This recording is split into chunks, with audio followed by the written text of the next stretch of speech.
তাহলে আমরা যাবো কেন বাসায়?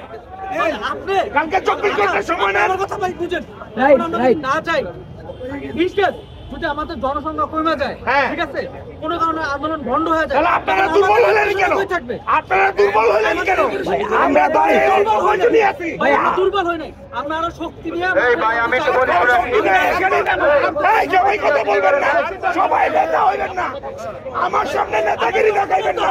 আরে ভাই নেতাগিরি তাহলে আপনারা ছিলেন না কেন? সারাদিন কইছিলেন, সারাদিন কইছিলেন, আমরা যারা পাইছো আমাদের সিদ্ধান্ত থাকবো ভাই, কারো উপরে দায়ভার দিব না, কারো উপরে দায়ভার দিব না, কারো উপরে দায়ভার দিব না। আপনারা ছিলেন কি হবে ভাই মানে কি? আপনি কে? নাহিদ কারো টাইম নাই, আমগোর উপরে ওরা মাঝখানে ঢুকেন, আমরা তোরা বাসায় যাবো। তাহলে বলে কেন আমাকে চিনেন? ওনারা চিনেন?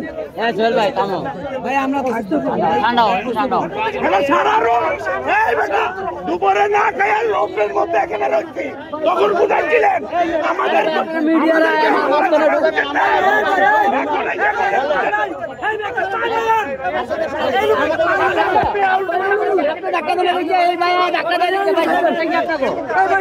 হ্যাঁ দাঁড়াই, এখানে দাঁড়াই, দেখি কার কার কি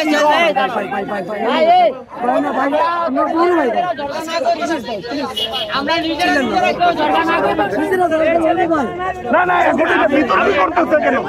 আমাদের দুর্বল করে দিচ্ছে কেন?